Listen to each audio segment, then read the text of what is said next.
Ebyo Omuwala na Loiso Bridget emyaka 2 yatutte nnyina babiri babula emyaka 45 ku poliisi mukono nga mulimiza okumubako omwana relativo emyaka 2 n'ekitundu namugabira omusajja gwe yabadde yakafuna kamugashira ku kyalo Kikooza nga bwe twakulaze Agataliikonfuufu kuleggulo biranze ndagala mwana wange tuze kukyalo na Loiso gy'abeera nga tumusanze mu nnyumba nga yensa omwana we mama we gwe yabadde agabye na Loiso alutuluvidde kutono n'ategeeza nga mama we bwakyali ku poliisi okwongera okuginnyona lwaki yeesiba ku mwana atali buwe yeewunyisa nnyina babiri babula okuba nti yakyusa ekipalaati kwe yazaalira omwana n'ateekaku amannya ge n'omusajja gwe yalagabidde omwana n'atakoma okunaabika n'omwana mu kakiiko k'ekyalo nti afidde mu ddwaliro n'ekigendererwa ekyokwagala okubba bebi we amusiba omusajja omulala.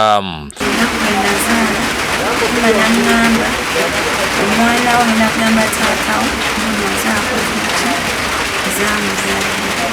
n'angamba naye nga ye ng'oba alina kyamwagalamu simanyi naye musana ogenda kuba omuyonsanga ng'ekiro mbeera naye. Ono wakati mu kusuubira ategeezezza ne kitaawe omuto azze nga amugamba lunye nti bebi we era nti mama we yamuzaala. Ono ategeezezza nti kyannyina babiri okusiba kamuga muzzukulu we nti yonna abadde tabeerangawo okulaba oba nnyina ali lubuto. Kyenyiza saba ekyasoozera akunyigira obulamu omukyala mulongo yakolera alikwata engeri gyali nti yakadde omwana nawadde esinga okwetaaga bamutaagira ku poliisi. Na Loiso atulaze ekimu ku kiwandiiko ekiva mu ddolo lya gavumenti emukono nga nakyo mama we yakikuutise n'assaako amannya ge ne bbaawe. Wano walagidde obuwerakitivu okubeera bbaawe okuba nti n'obuyambi bubeeramuwa yabulekerawo olwa nnyina babiri okuwamba omwana we n'amugabira omusajja omulala. Nambuuza bali bakuzibiridde omulaamu tekibeerangako nagamba omwana akugamba asobola okufa nemubalekera. Wano basabidde abalabi ba Bukedde TV okumudduukirira okulaba nga afuna wakuliza omwana we. Wakati ne maama bino ebibadde walabika ng'agenda kyebannaaka wenaatandika oba oli akaddeo otanga bamubika nagezibwa okulaba nti njeyo obulamu. Ategeezezza nga nnyina bwe yabazaala abaana 7 mu bataata 3 bwe yabadde agabidde bebi we wakuna yebba wana Loiso kizaasani mu kuwayamu naye ku lukolomesimu ategeezezza nti byakatemba obanazaala we ne muwala we byamusukwaku era nti kati abusabusa kwani nannyini mwana omutoofu.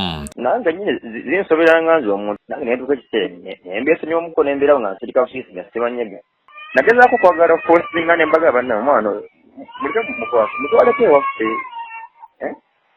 nekituufu baagaana bonna babiri. Abatuuze bakalambidde ku kyama babiri okwenyigira mu bikula eby'ekifere ng'agaba omwana atali wuwe.